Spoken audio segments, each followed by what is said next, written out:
To the November 8th meeting of the Implementation Committee of the State Allocation Board. I'm Bill Savage. I'm the Assistant Executive Officer for the board. I have, let's go around and do introductions, and when we get to our newest member, could we have her just give us a little background about the work you do and how you're connected to school facilities. But let's start over here, and then we'll get there towards the end. Mr. Conrad? Microphones. Richard Conrad with the Department of General Services / Division of the State Architect. Perfect. And for those of you that don't know, it's Richard's last meeting, too. Yes, we know. Debbie Pearson, Small School Districts Association. Eric Bakke, Los Angeles Unified School District. Robert Pierce, representing Suburban Schools. Dave Zien, representing OPSC. Kathy Allen, representing CASH. Paul Hampton, County Schools, and this will also be my last meeting. We have just a one-year stint on the Facilities Subcommittee for County Offices, and Andrea Sullivan with the Orange County Department of Education will be in the seat in January. Lee Coop, representing CASBO. Laura Noss, representing CEFPI. I'm a school architect for Lionakis Architects. I've been doing it for 25 years, since I was 12. And and I've been involved in a lot of subcommittees and things for the expert work group, the Kathleen's visioning task forces and things like that. So I'm really excited to be part of this. Fred Yeager, Department of Education. I was born at an early age. All right, well, thank you, everyone, and welcome, Laura and Richard. Thanks again for all of your time here. I can remember some historic IMP meetings in the past that you...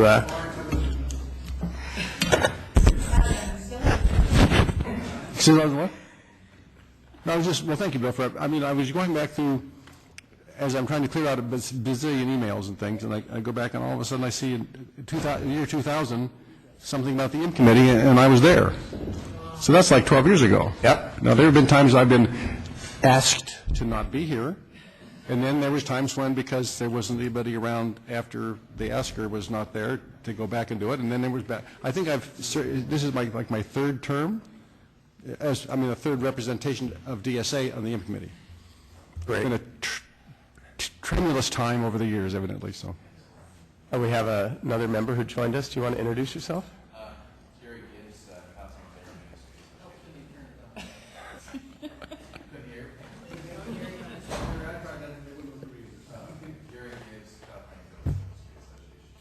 Great, still not on. Okay. So, I have a couple of announcements or things I wanted to just go over before we get into the agenda. It should be a pretty brief agenda today. First of all, I wanted to congratulate the governor and Superintendent Torlakson for the amazing effort, and everybody for the amazing effort to pass Prop 30. And this is a huge win for California schools, and I think it also is going to have a positive effect on our ability to bring a new state bond for school facilities. And so just want to say thank you to everybody who worked so hard to get that passed.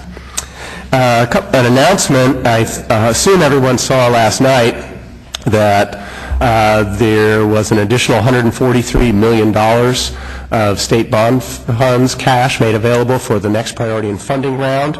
The list of priority and funding list with cumulative totals is available on OPSC's website, and the funds will be dispersed at the December 12th State Allocation Board meeting. So that's a good thing. The next meeting of the Program Review Subcommittee, chaired by Assemblymember Buchanan, is on November 28th at 2 p.m., and the focus at that meeting will be on new construction, looking at eligibility and some of the issues related to the new construction program.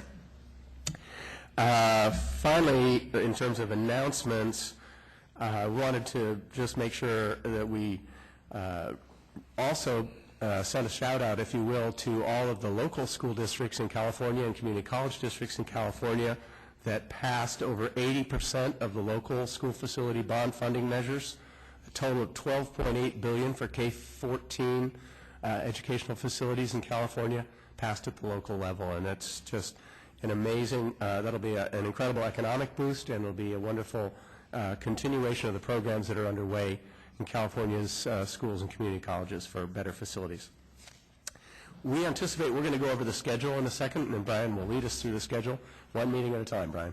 And but we do not anticipate that there will be a meeting in December. We haven't been given any assignments. Excuse me. And so we will not be, unless you hear otherwise with an announcement that comes out later, we're not going to have a meeting in December, and we are, in fact, awaiting any additional assignments from the board. The chair indicated at the last meeting that you know, a lot of the work of the State Allocation Board happens in the subcommittee structures. We have a number of subcommittees that are underway, and so we do have a schedule that we're going to go over. You're going to cover that, right, Brian? Okay. So I'm going to turn it over to Brian Odell from the Office of Public School Construction to go over the first item. Good morning. So on page 2, or on the second page of the packet, there's just the meeting schedule for 2013. We just picked the second Friday of each month. It seems to work with everyone's schedule. So if there's any conflicts or anything like that, we tried to look for school facility conferences and things like that. We didn't find any conflicts with that, so please let us know if something does pop up, and we'll try to make an adjustment for that. On the second page, or what is labeled page 1, we have the project information worksheet. We've been talking about this for several months. It was a board directed that we discuss the PIW overall. Last few months we've been talking about adding the modernization page.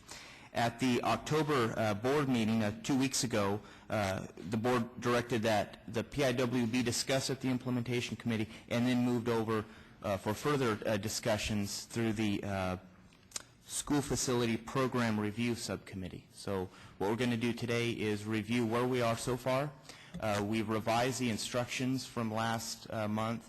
We have also made some of the tweaks to the form itself based on the comments made. So thought what we could do is attachment B for the committee members. Why don't we hold off just for a second, and let's just take that point. So I wanted to make sure the committee understood, or that maybe we can have just a brief discussion. So we've been looking at this since March, February?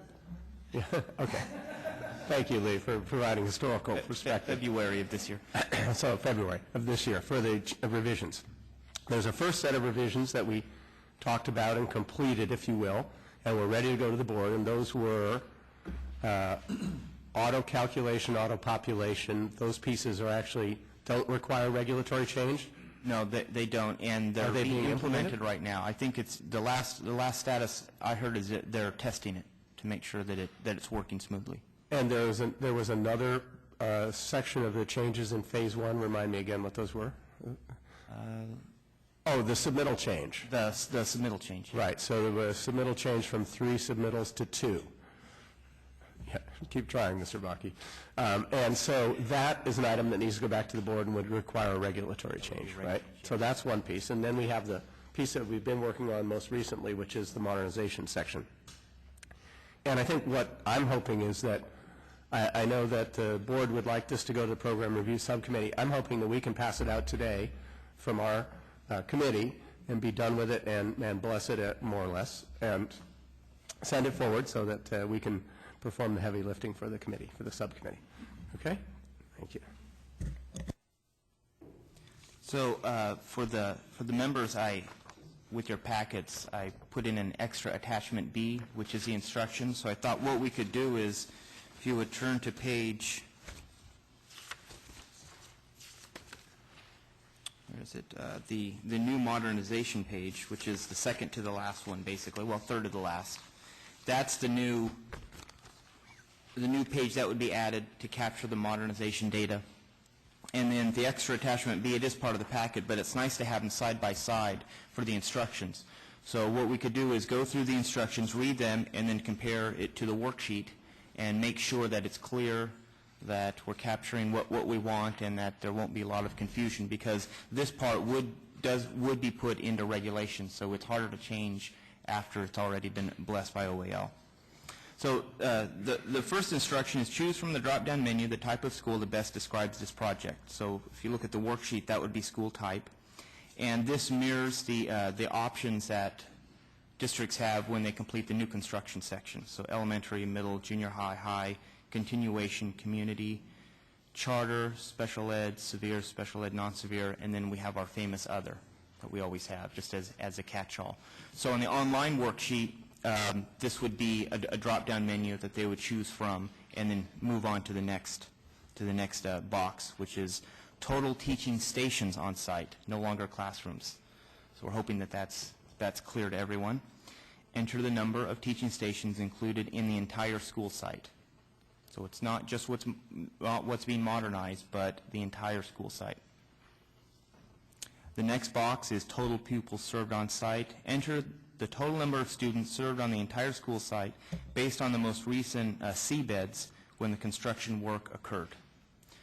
The idea here would be modernization work occurred over 3 years. You're completing this maybe 2 years after the work is done. So whatever the most recent year that seabeds came out, that modernization work was actually occurring on the site.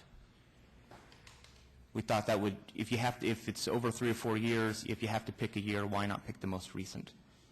So if there's a better way, certainly we're open to that. Okay, so let's have comments on the first 3 items at the top. Lee? Thank you, Bill. Brian, I'm sorry I didn't catch this before, or I think we talked about it. On the very first one, school type on charter school, do we want to put, are you looking for the independent charter schools? Because that would be an overlap for us. We have the thing that doesn't exist, but dependent charter schools, and it would be elementary school and a charter school. So are you just looking for an independent charter school, or what is it that you're looking for? I had not thought about that. Again, I just mirrored it after the new construction. Yeah, so I'm not sure what we're looking for there, but. Well, I think what we're looking for is if there's a modernization that is a charter facility, so this wouldn't be filled out by a charter school receiving a charter school facility grant necessarily, would it? Yes? Yeah. Okay. Yeah. For modernization. Okay, so if that was the case, then the charter school, and those are rehabilitation of existing underutilized district facilities, typically something like that, so they would fill that out, and that would be a charter school would then check charter on that. So you want an independent charter school? I'm not, so remind me again the difference between dependent and independent. I don't want to get myself into legal trouble. I take the fifth on that one. Oh, okay. No, there's independent charter schools that are governed by outside the charter school. Then there's an animal that a lot of districts have, which are district governed. Okay. I think it would be both, because what is probably dependent upon checking charter here is not the governance structure, but whether they're using a school district facility and receive modernization funds under the modernization program or the charter program. Okay, so that's what you're looking for, is what the application's under. That's correct. Okay. Did I misspeak? Just a quick point of clarification. Is it charters don't participate in the straight modernization? So when you turn in a 5004 for you get a 57 application number, charters wouldn't qualify for that. So it would be the rehab projects is what we're talking about. Well, yeah, it's not that unusual in some districts for charter schools to be in an existing district site and for the district to modernize the site too. So it's right. So I think there was just some confusion about what the program would mean. I think we're talking about real world, what would happen, and regardless of what program name it came under, if a charter school is doing rehab type work, that's what we're thinking. Well, that's what we envision. I mean, it's interesting though, but partly, I mean, so you've got, when we start out in params and list the types of schools, start out with elementary, middle, junior high, and then you go, which define grade levels, and then all of a sudden you go into, community school, charter school, special ed, those define a type of school as opposed to a grade level. What if wouldn't you want them to say elementary school charter? I would think that makes so, more I mean, sense. I don't know. I'm just trying to, do we really want the type of school in there? Aren't we trying to get at the grade? What are we trying to get at here? What's the school type information that we're trying to capture? I think grade level is too. Because we'd want them to check the grade level, whether it was a charter school or special ed or, well, community school. Something to think about here. Bill? Well, you could just put elementary charter, middle charter, high school, senior high charter. I don't know. That might. Yeah, I know. Isn't this the only place we capture grade level? Yeah, and it doesn't even say grade level. Well, it has it in the beginning, elementary. K5, K6, K8. I know, we had this. Yeah, we talked about that already. I know. It just mirrors the new construction. I think charter, we can rethink how we want to capture that. It could even be a checkbox somewhere else. So you just fill this out and then check somewhere else that it's a charter, maybe right underneath it or something. So let me ask the question again. Would a charter school application be required to fill out this form? So I'm just asking the question, so you don't know? I'm not sure. I'm not sure either. I'm not sure how rehabilitation works and whether the intent was to make it fall into rehabs or not. I have to think about that. I don't know. Bill, real quick. School type, this is just being tied to the project, the application that was originally filed. So what would we have put on the 5004? Well, you wouldn't submit a 5004 if it was a charter, right? You'd submit a 5010? Or yeah, whatever the funding application is. So, I mean, I don't know. I think we're just getting too deep here. I'm not sure we may want to remove that, actually. I think we should focus the school type on the grade level designations. Is everybody okay with that? So if we're going to eliminate it from the modernization, we're going to eliminate it from the form for new construction as well?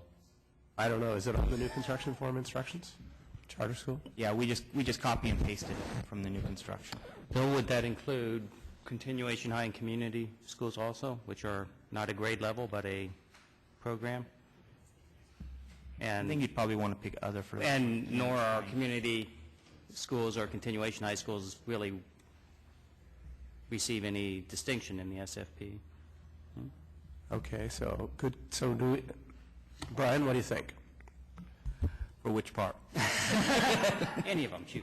I mean, it strikes me that we probably want to, it's very clear that we should have the first four: elementary school, middle school, junior high school, high school. And there's already been discussion about other grade level areas, and it sounds like we're not going to get there. That's fine. Do we need continuation high? We've already got high school. Okay, so, yes? Well, why don't you put other and then put those underneath, because the continuation is part of the district and part of that, so it wouldn't be a separate one. Wouldn't it go under the district application? It's also high school, too. Right. And that's why I'd say put other, and then they could check whether it was, and usually with the special ed, it's either a county program or yours. Yes? Going back a ways, isn't one of the purposes of this, whether it makes it or not, is ultimately the determination of the costs, some kind of a database of costs. So I think it would be important to keep special ed, community schools, because those tend to cost more. So if we don't have an opportunity to check that, and it's a high school, but it's a special ed, severe SDC kid, or special ed severe kids, whatever they're called these days. Sorry if I'm being politically incorrect. That's going to end up generating a much significantly higher cost. Well, but that information is actually captured in a couple of other areas. I mean, first of all, it's captured by the project name on the first page. In my experience, the most districts or county offices fill out the first page, and they put in the name of the project, and it'll say, Samuel Gompers Continuation High School. That's a pretty common designator, or special education facility, or they'll have a name for it, that kind of thing. So there is, some of that data comes in other ways. I think, though, if you're dealing with the large number of PIWs that we would receive, it would be easier or much more accurate if it was captured here rather than having someone trying to make that determination. I think if the district says this is exactly what it is, or as close to our labels as we have, that it could be processed more quickly. Well, I guess, and I don't disagree that it's nice that it could be captured here, but when you use the words school type, that's more descriptive in my mind to continuation high community school, charter school, special ed, or special ed non-severe than elementary, middle, junior high. Elementary, middle, junior high are a description of the grade levels in some ways. But I think that, I mean, I like Kathy's comments about what are we trying to capture here, and you would want to know elementary schools. You could sort it right there, you know, Sure. based on that. So, and you'd want to know special ed facilities cost X, and that will allow you to do that kind of querying kind of thing, and you could just get to the cost right away for that type of school. So I would actually be in favor. I'm sorry I even brought this up now, but I would be in favor of. I like elementary, middle, and not get hung up on that it says school type, Bill, but just keep it. But the charter school seems to maybe, I like your idea of taking that out and just having that a check box or something like that, and leave the rest of them in there. Okay. And believe me, there's other, in terms of having a database of all the information about the project that's going to be reported on here, remember that there are also if you go to the bond accountability portion of the OPSC website or the project, you get to your PIW, and you always, if you're analyzing the data, and when OPSC puts this into their database, they are also including the funding application, the 5004, there's also the DSA tracker information, all of the, especially the funding application, has a description of the type of school and the grade level and all the things that are associated with that. So it's not like this is the only place that's captured in terms of the broader database. Is that right, Michael? It is captured in a number of different areas, right?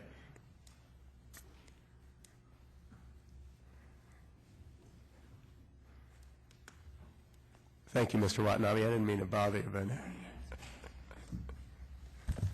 Yeah, a lot of that information is captured, including the funding information, but I think what the purpose really is just to capture, from the district perspective, just what kind of project is this?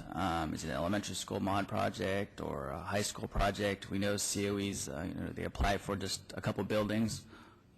What are they going to enter in for that box? And, it could be this, severe classroom or what have you. So I think it's just a high level, not necessarily tied to the funding, because there could be use of grants requests, there could be pupil grants requests from K-6 and 7-8, but it's really a junior high project. So it's just a kind of a high level data capture, I think. Okay, but and so I think one of the concerns is probably with the charter school one, because if you have a menu that has all these listed on it and you check charter school, then you're not saying what grade level it is. No, right? It's a charter school project. But we want to know what grade level it is too, right? I don't know.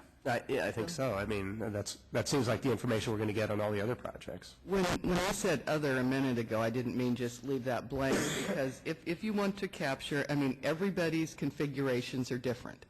Some elementary schools are K-5s, some are K-6s, but I think you can do it if you go elementary, middle, junior high, and high school, and then don't eliminate the other stuff, but then have that as the subgroup other, and then, okay, is it a middle school community day school? And then you would check, and then that would give you the grade level and the type of school, if you had it all. I wasn't saying eliminate it, but... Yeah, because last month we pulled out the grade level specific boxes. I think we moved away from that idea. But that was last version. Yes. Could you do a check all that apply and just allow multiple checks? There you and go. then Because we might have charters and Right, they overlap. regular K-12 kids on campus, Okay. public K-12 kids. Makes sense to me. So are we on the second line? Yes? You want to change that?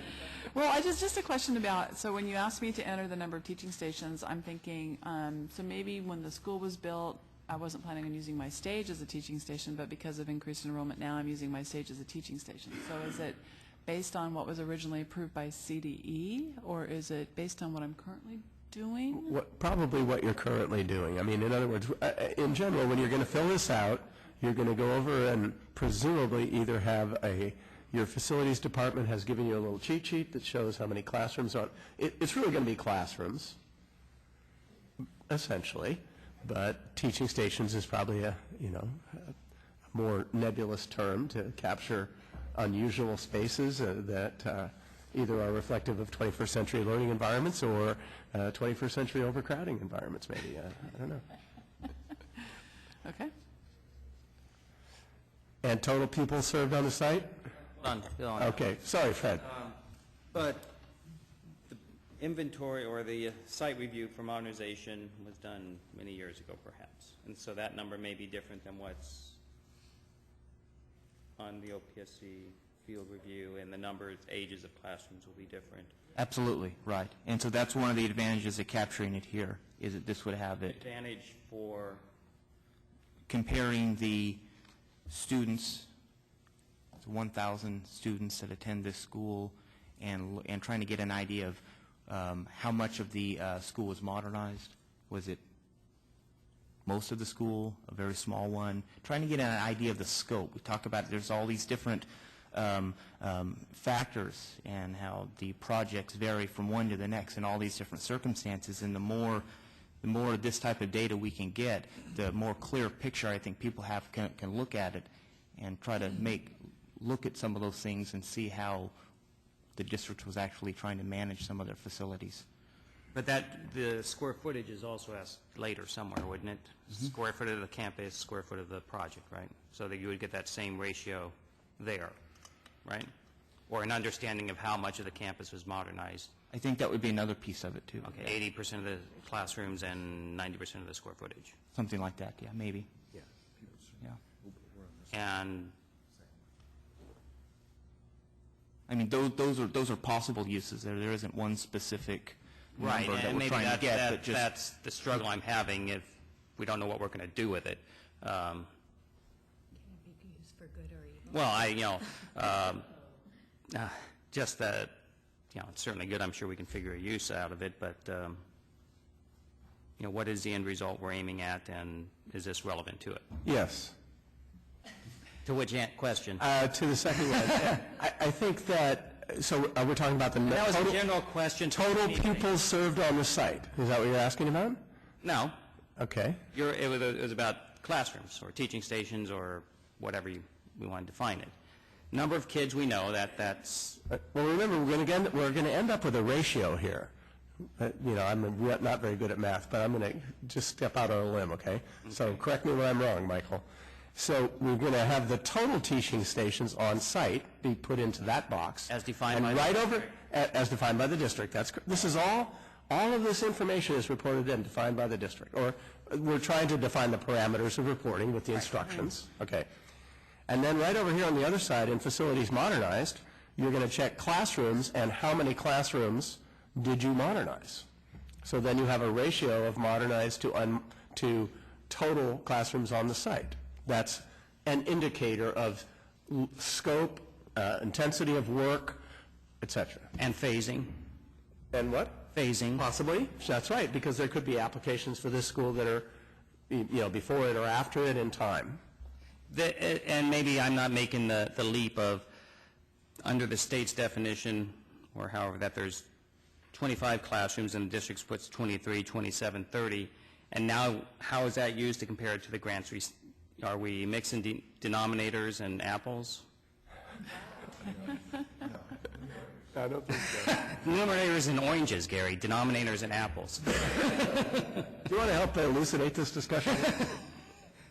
Well, my only comment would be a general one, lifting off from what Fred said, which he went toward.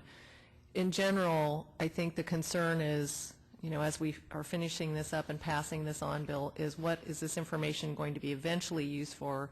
I still have the concern, I think many districts would have the concern that it's not being used eventually to reconcile with your grant application.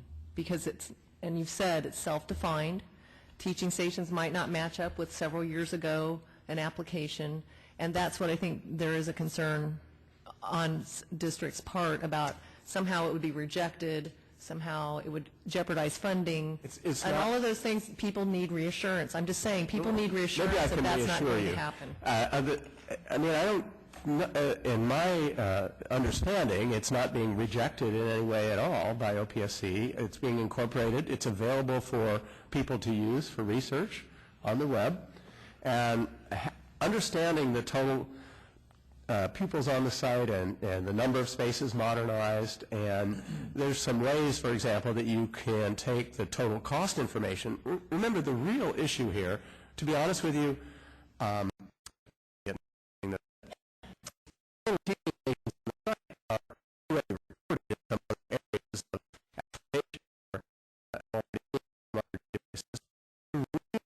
fundamental question of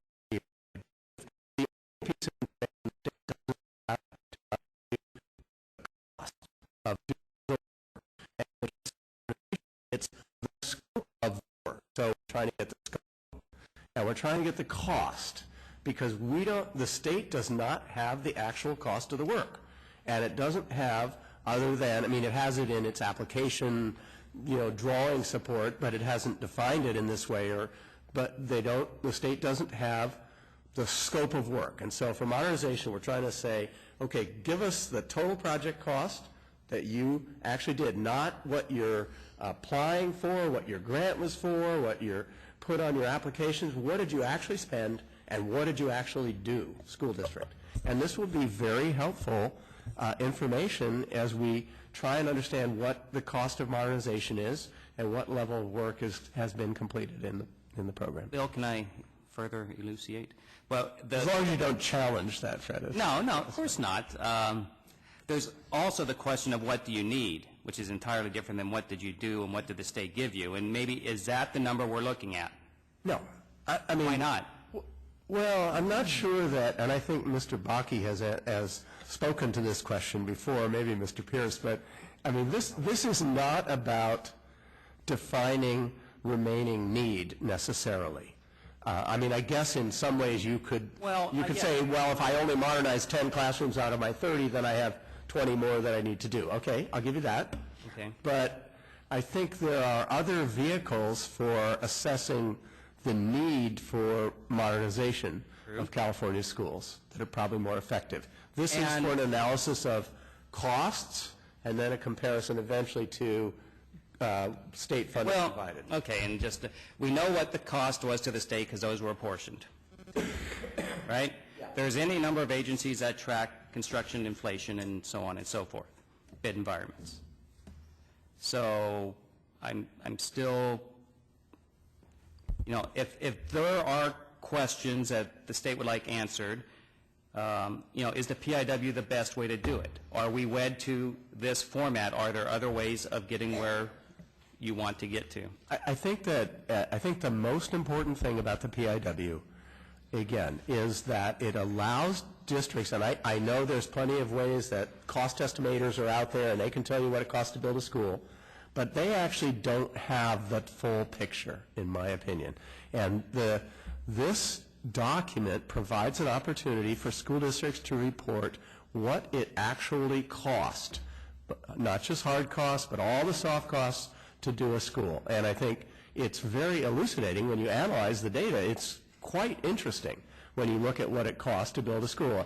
And then you use some of the numbers that we're talking about here, the total pupils served on the site or the total number of classrooms, and you can come up with data metrics like the cost per student to modernize, the cost per classroom. And so these are important things that are not gathered any other place in California, believe me.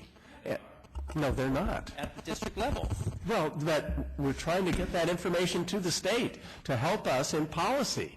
Well, a number of districts have done their needs assessment. Let's add them up. Okay, I mean, I'm not sure we need to go down this trail right now. No, I'm just looking to get data that is useful, readily available, and maybe get to the answer we're trying to get to. Okay. I have Mr. Pierce first, and then Mr. Zien, and then Ms. Allen. I just wanted to add a couple things, and sorry, Bill, but I'm going to have to challenge your statement. But I'll do that second. to Lee's point, and I don't know if I was following her point, but really the modernization program, as I understand it, it's the eligibility portion and the facilities funding portion isn't directly tied to classrooms, right? It's really, you can choose one of two formulas, one of which is square footage. It includes all buildings, and it's tied to seabeds. Is really, so there's no nexus between you only modernized one classroom and you had 50 classrooms worth of eligibility, right? So there's no pushback there, just because of the way the eligibility works. But yeah, there's no relationship to the number of classrooms, potentially, depending on which formula you use. But Bill, I have to say again, the state does have all that information. In fact, you have it in much, much, much, much more detail than we will provide it here. The state does. Well, and really the Office of Public School Construction does, because our construction plans have been submitted, as well as our final expenditures on the DLOP, as well as DSA receiving the final change orders and all the costs associated with that. So the state does have all of this information in much more detail than it's being asked for. We're just now being asked to put it in some sort of narrative that somebody can understand. And that's, the DLOP, when I was at a school district and filling out project reporting, we only reported expenditures up to what was required for the match, because our expenditures were so far beyond the match to do the work that was needed that we didn't bother to report. So that in many cases, the DLOP does not reflect actual cost to perform the work. In some cases. Okay. I wouldn't say many. Okay. Well, we don't know how many cases. But DSA at the end of the day does get every last final expenditure, because I get a fee way down the road because we spent more than we said in our estimate. But they don't. But the state does have the information. You know, it's just, I think we're trying to get it and I'm not pushing back, I'm just correcting the statement. And that's at the crux of the problem, is we have all these different agencies that have a piece of the pie, and there's not one central focal point. I agree. I think a lot of the work that Laura was doing when she was on the expert working group was about the question of the various silos of DSA, CDE, and OPSC, and the lack of interaction and lack of permeability between the silos in terms of their databases. And I know that all of the agencies are working on that right now, and are very aware of it, and so I definitely would. I'm not making a political statement. I would accept your comment. I'm just correcting a statement and saying that it does get frustrating at a district level with all the cuts and everything that's going on to have to be the entity putting together all that data that's already out there. So anyways, I've said that before. I just had to say it again. I love you, Bill. Thank you, Rob. Okay, Mr. Zian. Yeah, I'm not going to say a lot other than I think we've gotten a long ways away from what we're trying to do here. It's just data. It's a snapshot in time. There's no conspiracy here to reconcile the great inventory in the sky and, they changed something here. Remember, these schools, you said it, others have said it, these schools change. An old portable could be moved on that's over 20 years old from another site. We don't know that. 10 years ago, we may know that information. So this is nothing more than an attempt in a snapshot. You have maybe a phased modernization. You may have a lot more eligibility that you didn't tap on this particular increment of modernization.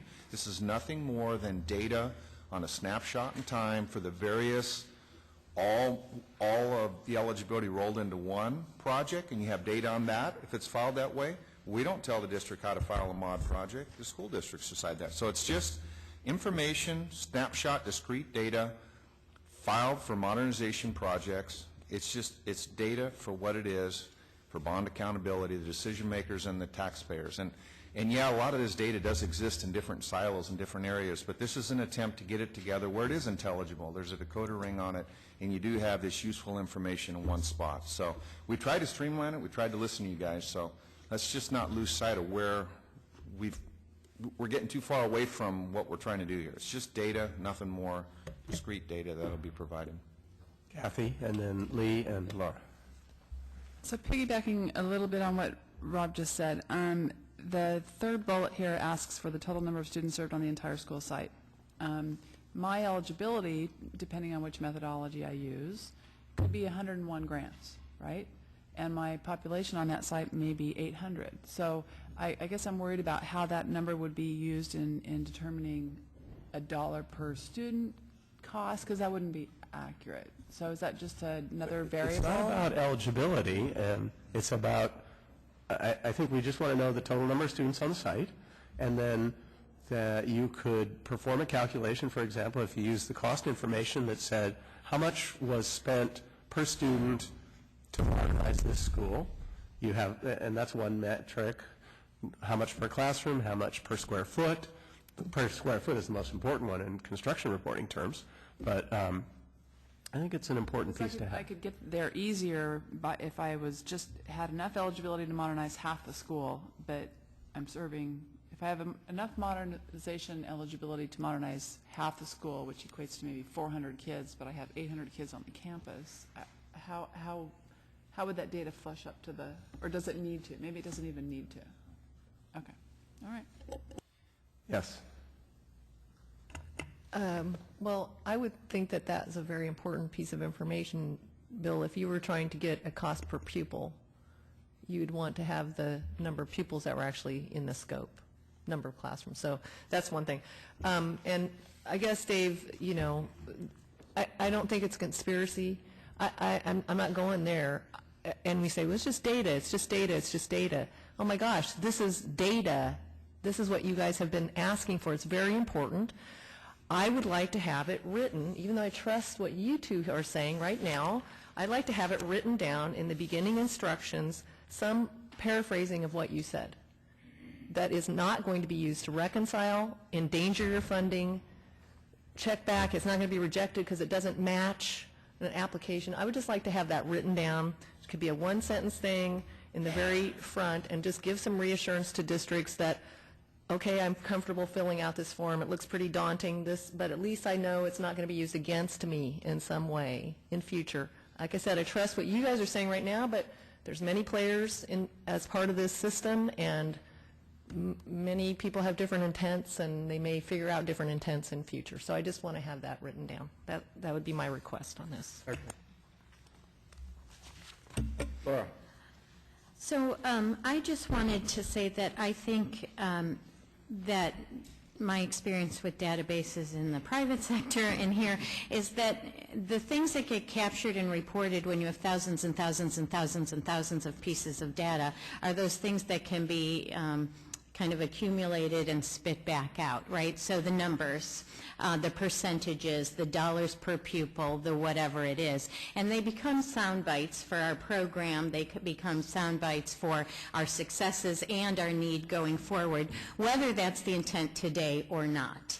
So my concern, I guess, is that when you query, as Lee suggested, the things that people will want to query as we prepare for a 2014 bond, as we make improvements to the last program. The things they're going to query are those number-based kind of things. And my concern is that on the additional information worksheet, the items 4 through 7, let's say, start to get at the intent of your modernization versus what you were actually able to accomplish with the modernization dollars that you did. It starts to ask which buildings did you leave out, which was an ad alternate, which wasn't.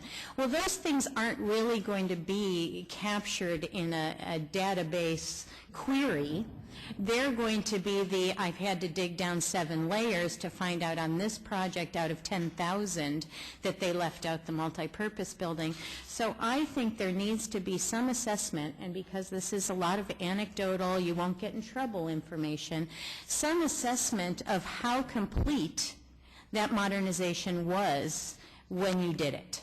And I don't know, I had suggested to Brian, and because I sent an email because I didn't want to appear stupid in my first meeting, but that said something like, in your opinion, did this represent a 25% modernization of this facility, or a 50%, or a 75%?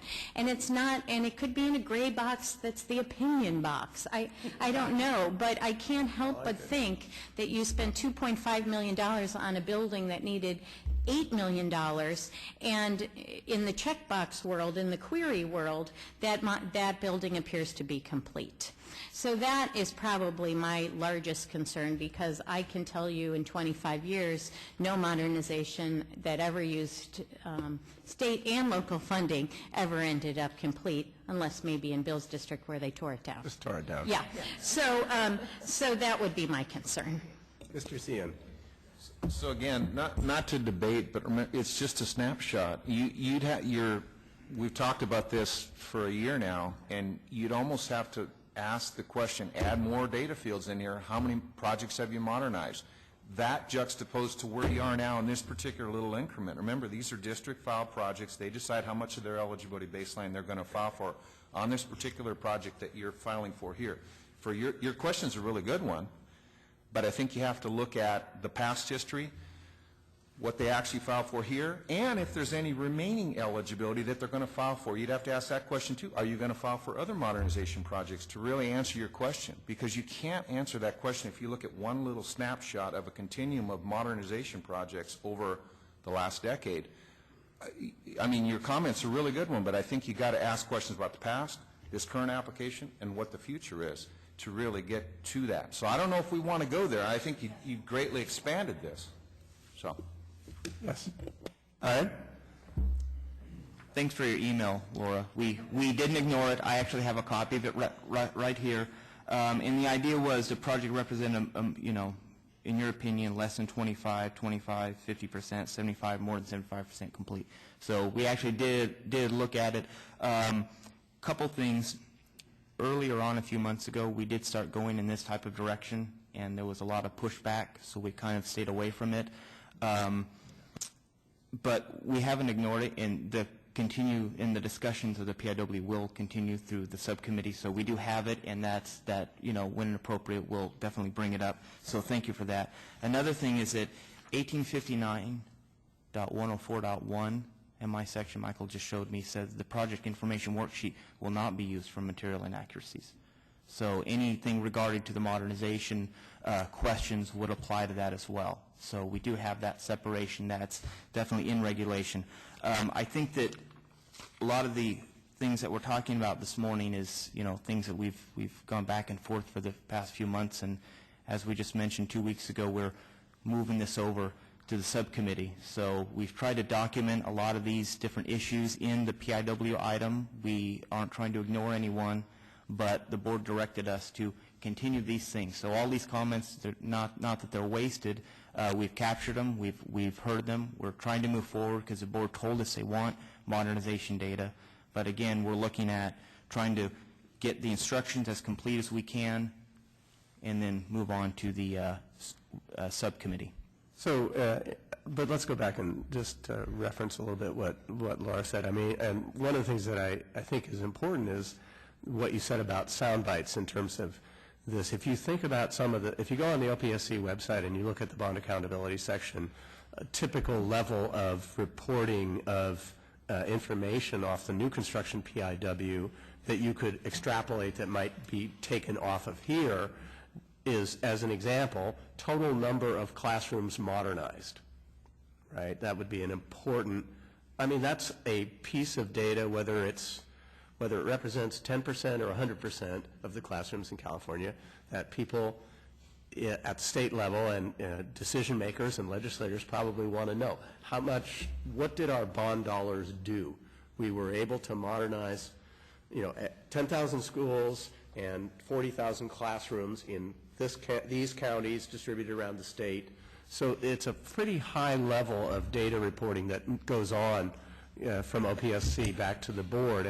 And a lot of so some of the fields that we're talking about on here are certainly effective. In my experience, I don't think OPSC has never done any reported analysis that I've seen or published on the website of costs.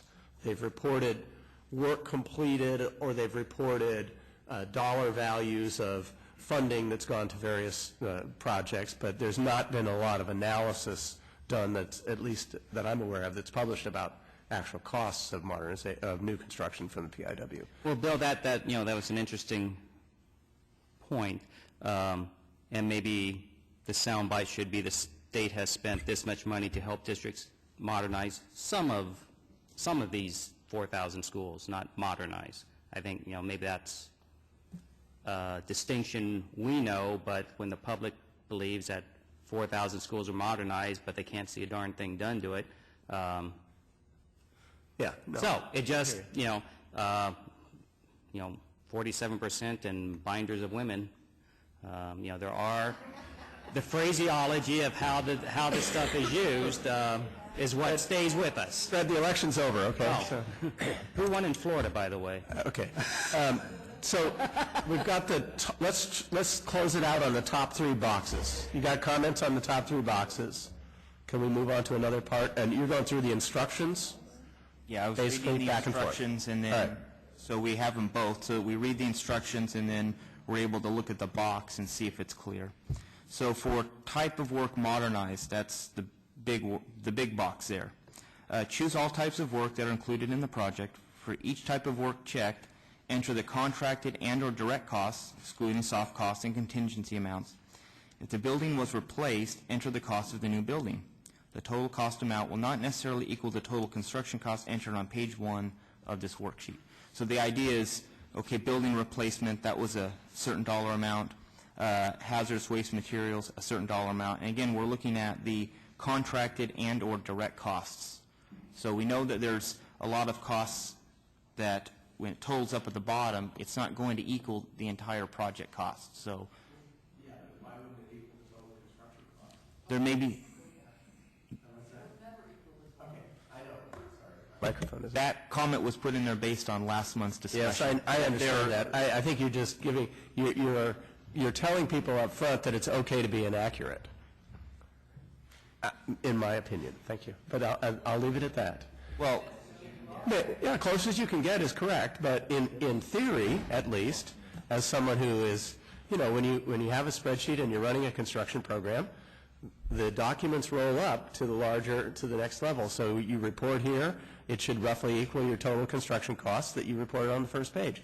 I'm fine with it. We can leave it the way it is, but it strikes me that it should, in fact, equal the total construction cost.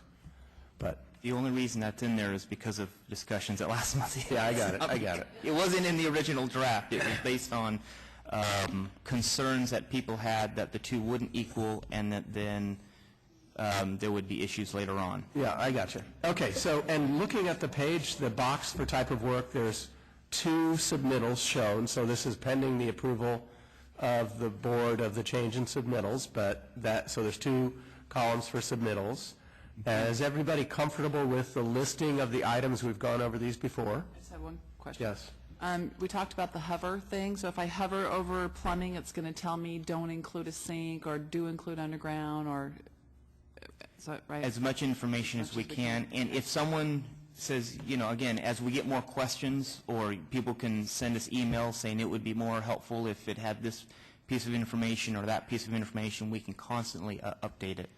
The idea of just calling it a generic first submittal and second submittal, as the board did direct the number of submittals, but we don't actually know which ones. So we just say first and second, we know we're fine. And then there's no more actual versus estimate or any of those types of things.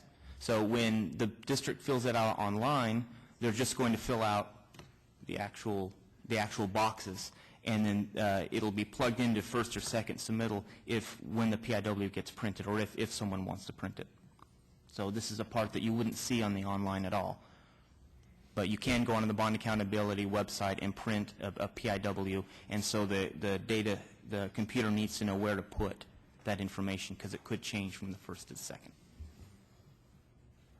To that point real quick, so when the board makes its decision, it will be consistent for both the new construction and the modernization? We would have to change the new construction. And so that will be represented in the original upfront instructions as to the timing of when those submittals will be submitted, correct? Yeah, you would, yeah. There's lots of other cleanup that will be impacted by that as well for the instructions. Just want to make sure. Mm-hmm. Yeah. So no other comments on type of work? I think we've gone over this quite a bit. One thing you might want to note, Brian, for renewable energy systems, in the instructions for the hovering items, we probably should make sure that it's not just modernizing them, but because new renewable energy systems are allowed under modernization, it would be new or modernized. Just a minor point, but. Okay, going once, okay, hearing none. We'll move on to the facilities modernized. Facilities modernized. Select from the list a type and number of facilities modernized in this project. If the facility is considered multiple use, check the box that best represents how the facility will be used for the majority of the time. If the project consists of any facility types not listed, check other and explain. So just check box, and then of course also indicate the number. So a number of classrooms, probably just going to be one gym, but there could be multiple restroom buildings, and some of the other things would have 3 or 4 in there. So we just kept number for all of those types of facilities. And we decided to include restrooms that are attached to a classroom wing on the classroom box, right? And standalone restrooms I see are already, they're listed here, so I'm assuming that my restrooms that are included in a wing of 6, 7, 8, 9, 10 classrooms would be included. I would just mark 1, or however many classrooms. Yeah, right. Mm-hmm. So restroom buildings, as it's, if I check it here, it means it's a standalone, for example, a standalone portable. Mm-hmm. Or a completely isolated restroom building, not Yeah, a attached restroom to building itself, not number of restrooms. Yeah. So, okay, so, gosh, I hate to keep bringing. So how do we show Well, because, okay, so first of all, let's assume all my classroom wings have restrooms on them. Let's just assume. Let's say I have no attached, or no detached, I feel like a single-family garage, no detached restroom building. So my cafeteria has restrooms in it, my multi has restrooms in it, and all my classrooms are my admin. So in theory, I could be checking everything and not check restrooms building, but as we all know, that's a pretty expensive modernization thing. So I don't know how to capture that. Is there a reason why we called out restroom building? I know it could be a standalone building, but I mean, it's a restroom. Whether it's a standalone or attached, it's still a restroom, right? Well, we Do we need to make the distinction? Conversation about. I know, but let's have it again, because we're almost done. Why don't we just say restroom? Why don't we just say restrooms instead of restroom buildings? We talked about fixtures too. Remember, we didn't want to go count how many sinks and DFs and water closets. Restrooms. So how many stalls? What do you got, Brian? That's why remember, in some of the previous drafts, we did have more detail. Yeah. And it broke it all out. And then there was discussion, concerns about how difficult it would be to pull that out. Number of restrooms, well, what types of restrooms? Some are larger than others, and a lot of the different variables that do happen in the real world. So in looking at it from a simplified approach, we rolled it up into restroom buildings, so it would be the standalone. I think we know that if 40 classrooms were modernized, there may have been 1 or 2 restrooms in there as well. So Yeah, but I think it's not, restroom buildings are the exception, not the rule. And so I'm not sure why we wouldn't just remove the word building and say restrooms. So then everyone is comfortable counting Well, what if you have restrooms on restroom the site? facilities? Are we going to have a hover over this too? Because then couldn't it say enter, the number of gang bathrooms or staff bathroom? Well, I mean, that's what they're called. That's what they're called. So, if I do 2 sets of gang restrooms on a modernization and 1 admin restroom, I could say maybe 5. I did 2 girl gang bathrooms, 2 boy gang bathrooms, and 1 admin or something like that. So, and that would be at 5. So, I mean, it still wouldn't give you the number of fixtures, but it would identify some kind of a restroom facility. So maybe not a building, but a facility. It's a room. It's a room with X number of stalls in it, all the way from 1 to, I don't know how big they go, but. So just restrooms then, that's something that could be okay? supported? And as long as the hover says a restroom is, the definition of a restroom is something. It's either a girls' gang bathroom or a boys' gang bathroom or a staff bathroom or a kindergarten bathroom, so that we're all counting this, get the apples and the whatever it was Fred was trying to throw out there for a denominator thing, So. Okay, sounds like we have consensus on that one. Yes. With the exception of the restroom description, I guess what I'd like to see is between the new construction application and the modernization, you've jumbled the order of the facilities types, and it just makes it difficult going back and forth between the 2 sheets. So I guess I don't know why you couldn't alphabetize them on each sheet, so it'd make it easier to find what you're looking for, and then make it as consistent as possible between the two sheets, both on the outdoor physical education facilities under new construction, and then where it shows up under facilities, those same things show up under modernization. I mean, you could do like you do on the first sheet with the new construction and keep the component types and then the outdoor physical education facilities, and then on the other sheet you'd have them separated, but then in those subcategories have them alphabetized, so it makes it easier to find them.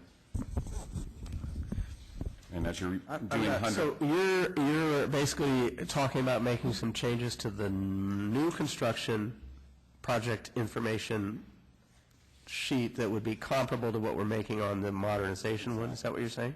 Exactly. So Paul, on the new construction sheet, just so I can follow along with you, under its component types, it talks about classrooms, classrooms, classrooms, and then goes through. You're saying make that list in the same order as what's on the modernization. Is that all you're saying? Okay. I think the And way possibly alphabetized, so you can just so you can find things easier, that's all. What we did was we took the component types from new construction, and then if you turn to the new construction page, then you see there's also another box that captures the outdoor physical facilities. So we took those and put them at the bottom. So I mean, the idea of alphabetizing, you wouldn't be able to alphabetize all of them because they're in two different spots. But we can look at the layout and try to see if there's a way to sync it up to make it more clear. Yeah, in the layout on the modernization, you could have it separated between the same two items and then alphabetize. Maybe a space or something. Mod one. It was just hard for me. If you're doing hundreds of these applications, it becomes cumbersome after a while, trying to find what you're looking for. But, I mean, part of the problem is that in some ways the pages are not comparable because the whole point of the modernization page is the type of work section in terms of the modernization elements and the cost of the modernization elements. But anyway, but I do, not to pile on, but I do think that the changes that we've made to the description of the outdoor physical education facilities on the modernization worksheet, where they're now play and athletic field, playground, hard court turf, track stadium, swimming pool, are they reflected on the first one too, or not? No, we haven't looked at. It might be, they're better descriptors, so you might want to go back and change those. Is everybody else okay with that? Yeah. That's fine. As long as we're going to change them. They seem like they are a better description of the facilities. Brian, real quick, now that we're looking at the new construction page, can you remind me, I know, why do we have 3 boxes for classrooms? What was that for? I don't know. I'm assuming it's for permanent, modular, but, portable. Okay. But I would say in my review of PIWs that are filled out, it's not uncommon to see the first line has permanent, the second line will have portables. That's probably the most common situation. I'm sure it probably says in the instructions. It does. Well, when you hit it on the web, it does. Okay. If you look at the third column, it asks for that construction type. So if you have 3 options, you'd need 3 different rows. Got it. Okay.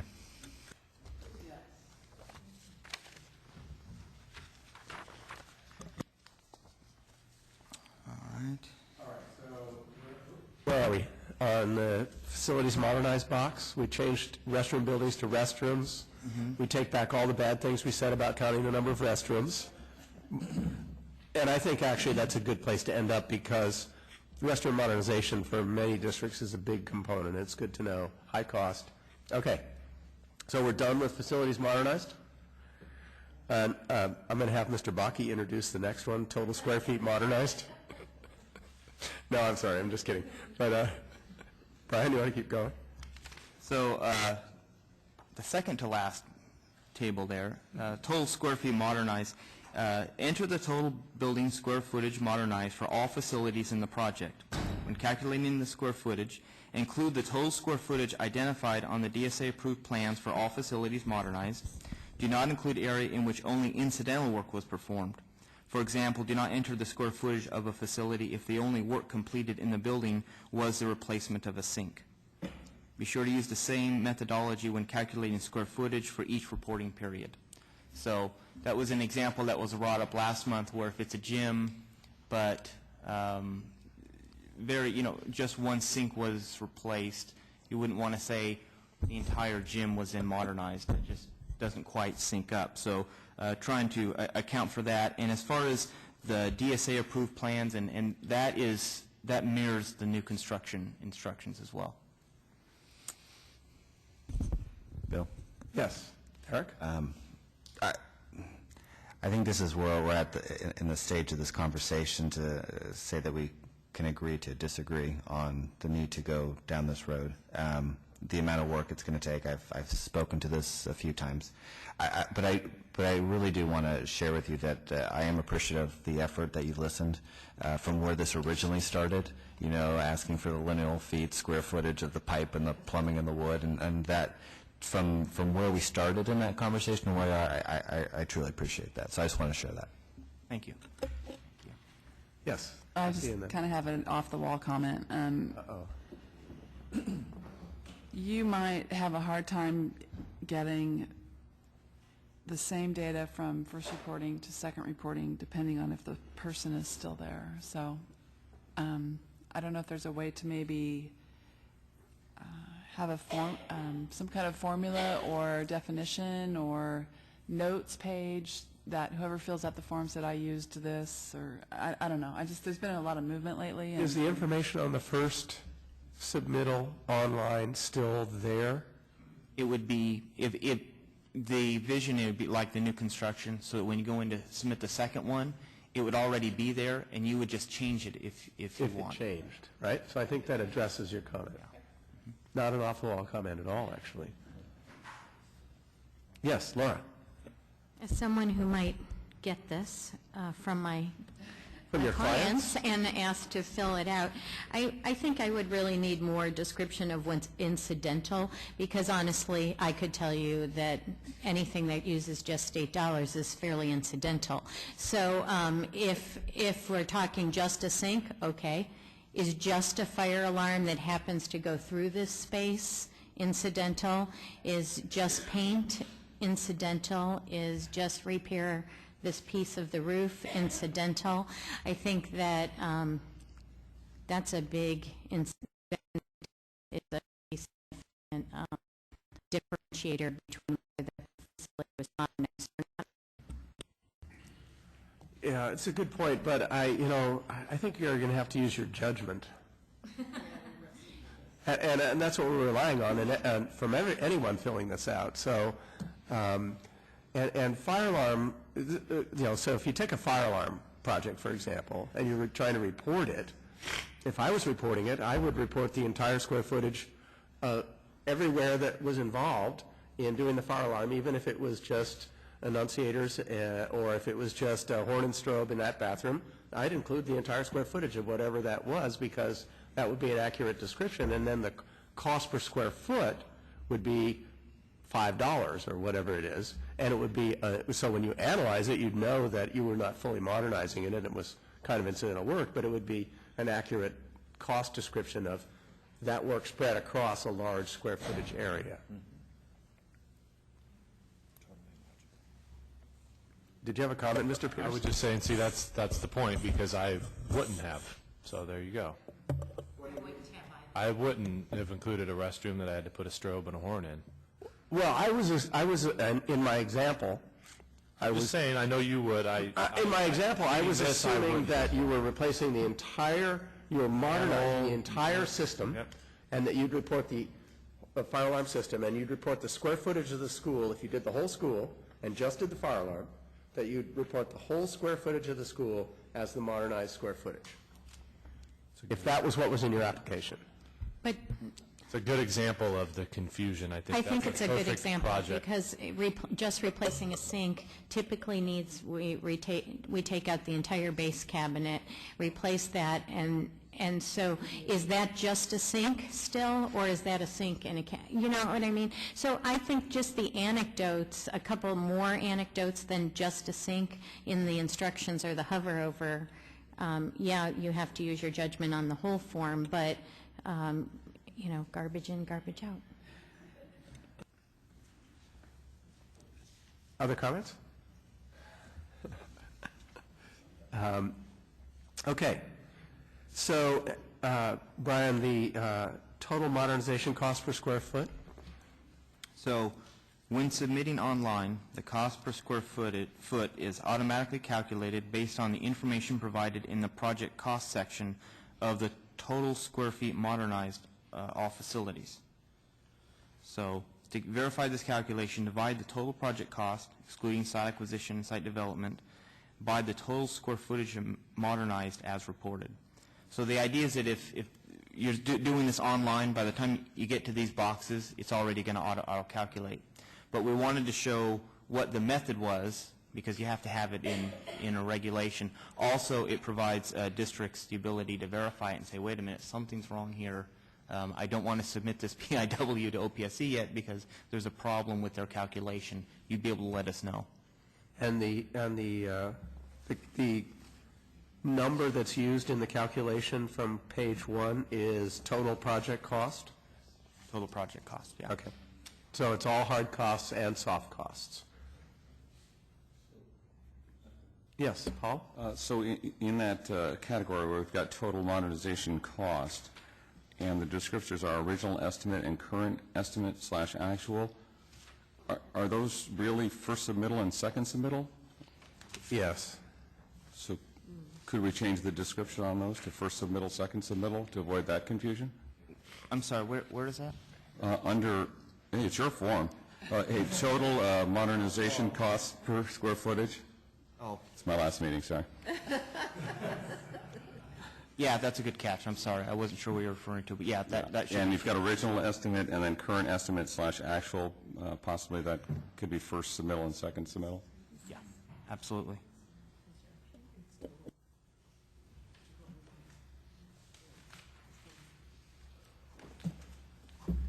Thank you. All right. Fred, are you coming back to the dais to deliver closing remarks? In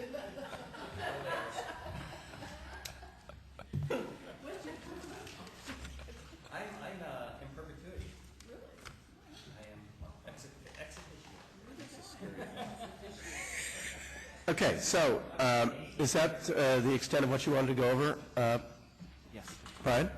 That's correct. Thank you for your Thank you. comments. And I want to thank you for being so patient with all of us as we went through this. I actually think that the discussion and the way that it went back and forth and is a reflection of the actual difficulty of trying to capture the data for modernization, because the scope of work is so determinative and it's so different and so difficult to report accurately and in ways that you can sort of put it into a quick bullet and look at it. So I actually appreciate the discussion, and I think we have a pretty decent form that we can send up to the board. Yes, Paul? I didn't know we were limiting the discussion just the modernization. There was still the page on the bid climate. Well, at this point, I think that we are not going to do any more work on this page. Even deleting it? Yeah, I was under the impression that we were deleting that page. I thought we were. But can I just Sure, go ahead. a couple of items on that page? Under item number 4, where it talks about the additive deductive alternates, how is that supposed to work out? Are you supposed to include a description of what those additive alternates are, and then, or are the check boxes enough?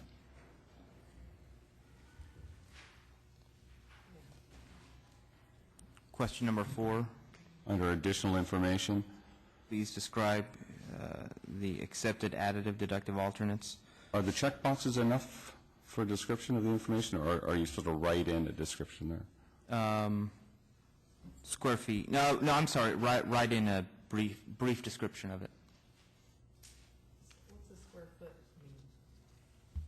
How many square feet did you want square footage in there too? The square footage. Well, you've got yeah. a big... Hold on. Sorry, I haven't looked at this. There's another part of the worksheet that works together with this. I'd have to find it. The idea is that you had to pull out a gym. You had to pull out something. What was the square footage of that because of costs? The state funding or whatever wasn't adequate. Again, this is thinking new construction, so there'd be some additives. We were told that things were being pulled out of the projects and that schools were being built incomplete as a result. So it was an attempt to try to capture that.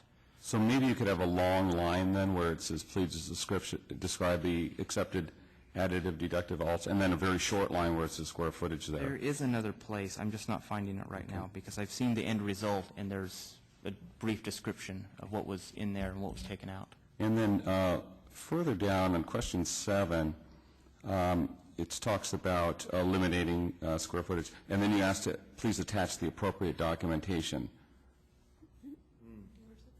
This is item number 7A.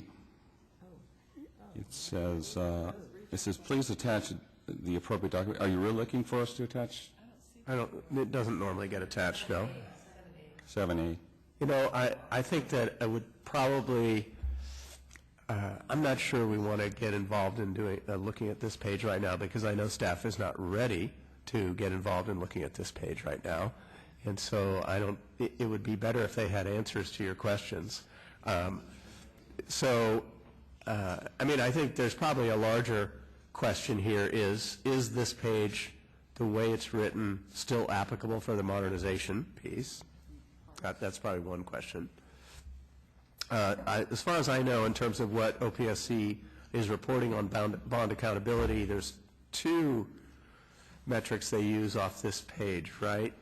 Number of times that the project was modified by cost, or, right, that's a reported item on the OPSC website, and a utilization of plans from a previous project. They also report on that.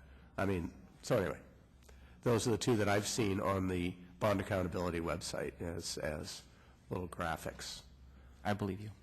You believe it? I don't remember off the top of my head. I'm sorry. Good. Those are the 2. I mean, those are the only 2 that I know that when you're looking at this, the BIW in general for actual data, this page doesn't really play much role in it. Bill, quick question. As this moves forward to the subcommittee, what is the expectation of the subcommittee when looking at this form? Is the subcommittee going to be looking at making further edits or changes, or are they just simply going to review it to see if it has merit, or are they going to review it to see what purpose it will serve? What's the expectation in the next phase? Do you know? I'm not quite sure what the expectation of the next phase is, other than I would assume that we would go ahead and present the document and the proposed changes that represents the work of the committee, and see if they have any comments or concerns. Okay. All right, so, did you have another comment?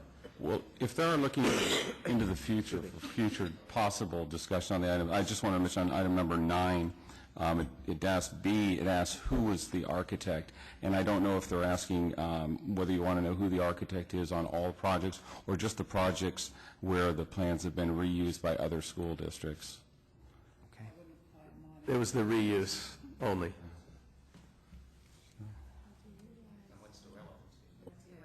Well, it's not relevant for modernization, that's correct.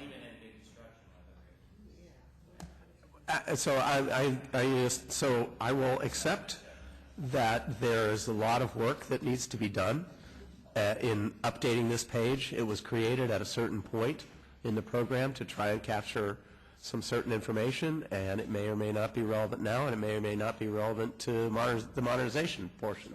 So unfortunately, our charge at this point is not to get into this page per se, or at least I don't think we're going to get there. So I don't know what else to say. It's not a page that's very useful in analyzing the data, but it was added actually. And I'm going to go out on a limb, so if there's an old timer in the room that can help me out, it was added at the request of school districts in order to try and help understand the bid climate, quote unquote, and whether or not there was. So I can see that one of the old timers is shaking his head over in the audience. But anyway. Wait, is that a yes or a no? Is that a yes or a no? Yeah, Paul. I guess I'd like to find the school district that asked for the project information worksheet, but Aside from that, our task back in January was to also included streamlining the project information worksheet. We've worked really hard on adding things. I had expected that we'd put as much effort into removing things, and I didn't know that we were removing one whole sheet from Well, and there's, for today, so. you can also go to the fourth page if you want, and the fourth page needs a lot of work. I like that. Well, the data, the way it's being asked for, is not very useful. But anyway, so I'm aware, and I think OPSC is aware that there's probably more work that we could do to update this worksheet. Right now, we were basically told, finish this up and send it up to the program review subcommittee, and, you know, in reality, they're going to have a very brief time to be able to look at this, is my guess. But I don't really have an understanding of what they're going to do with it, other than look at it and probably say, yeah, this looks great, take it to the board. So sorry to be disappointing in terms of doing any more work. So final comments? No? Yes? I think throughout the whole process, this is my last meeting, I think we've learned a lot about what can be gained by talking to the stakeholders, and there are some issues going to be coming up in the future. I won't necessarily be here for that, but I will be in the audience. And just always, whatever comes up, the stakeholders are right there. They're either an email or a phone call away. I'm here. Jeff Booker's in the audience. If you need assistance, call us. We're here to help. Thank you. Comments from this side? All right, hearing none, we are adjourned.